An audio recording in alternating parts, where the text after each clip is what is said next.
Israel Hamas కాల్పుల విరమణతో పశ్చిమ Asia ఊరట పొందింది. గాజాలో సంబరాలు వెల్లివిరిస్తాయి. మరోవైపు హమాస్ బందీలను విడుదల చేస్తోంది. ఇజ్రాయెల్ సైతం బలగాలను దశల వారీగా వెనక్కి తీసుకుంటోంది. మొత్తంగా గాజా శాంతి ఒప్పందం విజయవంతమైంది. అయితే డీల్ పై అమెరికన్లలో మాత్రం ఓ కన్ఫ్యూజన్ మొదలైంది. అసలు ఈ డీల్ ఎలా జరిగింది? ఈ పీస్ డీల్ క్రెడిట్ ఎవరికి దక్కుతుంది? ఎందుకు క్రెడిట్ పై పోరాటం జరుగుతోంది? అసలు సినిమాను చూపించేందుకు నెతన్యాహు రెడీ అవుతున్నాడా? Watch the story. 15 నెలలుగా బాంబు మూత మోగిన గాజాలో ఆనందం వెల్లివిరిసింది. నెలల పాటు జరిగిన చర్చలు, దౌత్య సమావేశాల తర్వాత చివరికి శాంతి ఒప్పందం కుదిరింది. వారం రోజుల ముందే శాంతి ఒప్పందానికి హమాస్ అంగీకారం తెలిపింది. ఈ నెల 15న ఈ విషయాన్ని అగ్రదేశ అధ్యక్షుడు జో బైడెన్ ప్రకటించారు. కానీ యుద్ధాన్ని మాత్రం అధికారికంగా 19న ఇజ్రాయెల్ ఆపేయనుంది. ఆ తర్వాత మరిన్ని శాంతి చర్యలను ఇరు వర్గాలు చేపట్టనున్నాయి. ఇప్పటికే హమాస్ డజన్ల ఇజ్రాయెల్ బందీలను వదిలిపెట్టింది. ఇజ్రాయెల్ మాత్రం దశలవారీగా తమ సైన్యాన్ని వెనక్కి తీసుకుంటుంది. దీంతో పశ్చిమాసియా అంతటా సంబరాలు మొదలయ్యాయి.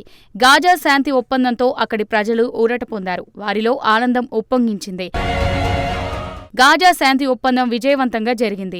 అయితే ఇక్కడే ఓ కన్ఫ్యూజన్ మొదలైంది. తాజాగా ఇజ్రాయెల్ కేబినెట్ సమావేశం జరిగింది. ఈ కేబినెట్ ఎజెండా ఏంటంటే కాల్పుల విరమణ ఒప్పందాన్ని ఆమోదించడమే.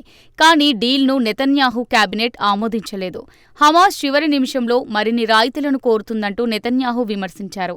అందుకే కేబినెట్ సీజ్ ఫైర్ డీల్పై వేచి చూసే ధోరణిని అనుసరించింది. ఇప్పుడు మధ్యవర్తులు దోహాకు రావాలని ఇజ్రాయెల్ కేబినెట్ కోరింది. దీంతో మళ్లీ సందిగ్ధం మొదలైంది. అయితే తాజాగా డీల్ను ఆమోదించినట్టు ఇజ్రాయెల్ ప్రధాని నెతన్యాహు తెలిపారు. ఒప్పందంలో ఉన్న ఇబ్బందులను మధ్యవర్తులు తొలగించినట్టు వివరించారు. ఒప్పందం విషయాన్ని కూడా బందీల కుటుంబాలకు తెలిపినట్టు ఇజ్రాయెల్ ప్రధాని తెలిపారు. గాజాలో యుద్ధానికి ఎండ్ కార్డ్ పడగా అదే సమయంలో అమెరికాలో కొత్త యుద్ధం మొదలైంది. ఈ పోరాటం క్రెడిట్ కోసం జరుగుతుంది. సాంకేతికంగా చూస్తే గాజా కాల్పుల విరమణ ఒప్పందం బైడెన్ అధ్యక్షతనే జరిగింది. కానీ డొనాల్డ్ ట్రంప్ 20న అమెరికా అధ్యక్ష బాధ్యతలను చేపడుతున్నాడు. అయితే డీల్ క్రెడిట్ ఎవరికి దక్కుతుంది? ఈ ప్రశ్ననే బైడెన్ ఎదుర్కొన్నాడు. గాజా కాల్పుల విరమణ క్రెడిట్ మీద ట్రంప్ దా అని అడగ్గా మీరు జోక్ చేశారా, థ్యాంక్యూ అని స్పందించాడు బైడెన్. దీన్ని బట్టి చూస్తే బైడెన్ నేరుగా సమాధానం ఇవ్వలేదు. అంతకుముందు బైడెన్ వ్యాఖ్యలను చూస్తే ఒక విషయం స్పష్టమవుతుంది. ఇజ్రాయెల్ హమాస్ మధ్య కాల్పుల విరమణ ఒప్పందం విజయవంతం చేసింది తామేనని బైడెన్ స్పష్టం చేశాడు. 2024 మే నుంచే ఒప్పందంపై కసరత్తు జరిగిందని, ఇప్పుడు ఆమోదం లభించిందని అమెరికా అధ్యక్షుడు వివరించారు. కానీ బైడెన్ వ్యాఖ్యలను డొనాల్డ్ ట్రంప్ అంగీకరించడం లేదు. 2 రోజుల క్రితం ట్రంప్ తన సొంత సోషల్ మీడియా వేదిక ట్రూత్ సోషల్లో పోస్ట్ పెట్టాడు.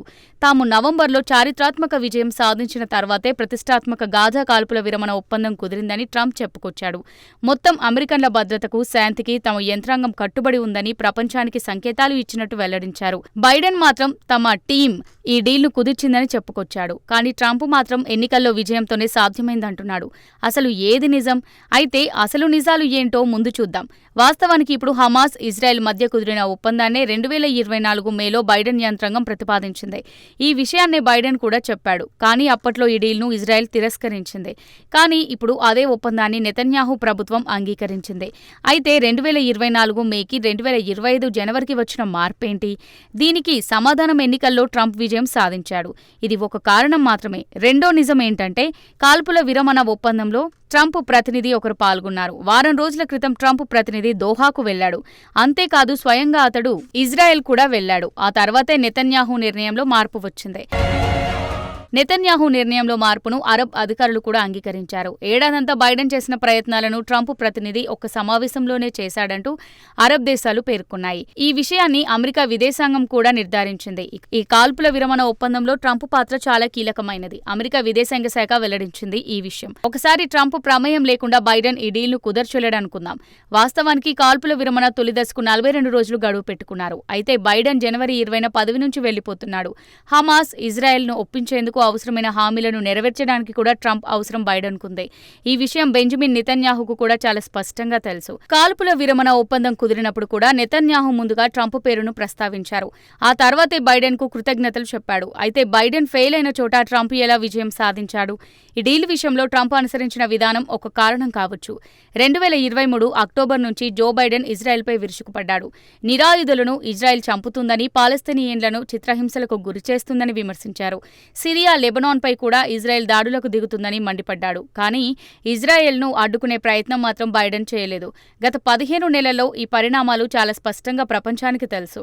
అందుకే యుద్ధాన్ని ఆపడానికి నెతన్యాహుకు ఎలాంటి కారణం కనిపించలేదు. కానీ డొనాల్డ్ ట్రంప్ను అంచనా వేయడం చాలా కష్టం. ట్రంప్ ఇటీవల హమాస్, ఇజ్రాయెల్కు వార్నింగ్ ఇచ్చాడు. తాను అధ్యక్ష బాధ్యతలు చేపట్టే నాటికి యుద్ధం ఆపేయాల్సిందేనని హెచ్చరించాడు. యుద్ధం ఆగకపోతే ఎవరికి మంచిది కాదని తేల్చి చెప్పాడు. ఆ తర్వాత ట్రంప్ ఓ వీడియోను షేర్ చేశాడు. ఈ వీడియో నెతన్యాహును తీవ్రంగా అవమానించేది. యుద్ధ కాముకుడిగా ఈ వీడియోలో నెతన్యాహును నిందిస్తుంది. ఈ పరిణామాలతో ఇజ్రాయెల్పై ఒత్తిడి పెరిగింది. ఇక రెండో కారణం బుజ్జగించడం. ట్రంప్ బుజ్జగింపులకు నెతన్యాహు అంగీకరించడానికి కారణముంది. ట్రంప్ హయాంలోనే ఇజ్రాయెల్ను అరబ్ దేశాలు గుర్తించే ఇబ్రహీం ఒప్పందాలు జరిగాయి. డొనాల్డ్ ట్రంప్కు సౌదీ అరేబియాతో కూడా సత్సంబంధాలు ఉన్నాయి.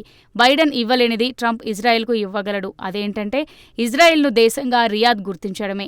వాస్తవానికి అరబ్ దేశాలు ఇజ్రాయెల్ను దేశంగా గుర్తించడం లేదు. ఇజ్రాయెల్కు కావాల్సింది పశ్చిమాసియా దేశాలు తమను గుర్తించడమే. అందుకే నెతన్యాహు తాజా ఒప్పందం విషయంలో కాస్త మెత్తబడ్డాడు. నిజానికి ప్రస్తుతానికి ఇవన్నీ ప్రచారాలు మాత్రమే. ముందే అన్నింటినీ అంచనా వేయడం కూడా సరికాదు. ఎందుకంటే గాజాలో మళ్లీ ఏదైనా జరగొచ్చు. దీనికి కారణం ఉంది. నెతన్యాహు లక్ష్యం హమాస్ను అంతం చేయడమే. మరో రకంగా చెప్పాలంటే గాజాను హమాస్ పరిపాలించడం నెతన్యాహుకు ఇష్టం లేదు. కానీ ప్రస్తుతం నెతన్యాహు అనుకున్నట్టు గాజాలో జరగలేదు. ప్లస్ తదుపరి శాంతి ఒప్పందంలో గాజా భవిష్యత్తును నిర్ణయించనున్నారు. అంటే ఎవరు గాజాను పాలించాలి, పునర్నిర్మాణానికి ఎవరు సహకరించాలి అన్నది నిర్ధారించాల్సి ఉంది. సహజంగానే తమ ప్రభావాన్ని నిలుపుకోవాలని హమాస్ కోరుకుంటుంది. కానీ దానికి ఇజ్రాయెల్ అభ్యంతరం చెబుతుంది. సో గాజా కాల్పుల విరమణ ఒప్పందం కుదిరినంత మాత్రాన దానికి సంబరాలు అవసరం లేదు. ఎందుకంటే ఈ యుద్ధం కారణంగా జరిగిన నష్టాన్ని మర్చిపోరాదు. గాజా యుద్ధంలో 50,000 మందికి మేర మృత్యువాత పడ్డారు. ఇజ్రాయెల్లో 1,200 మంది చనిపోయారు. ఈ యుద్ధం 15 నెలలకు చేరుకుంది.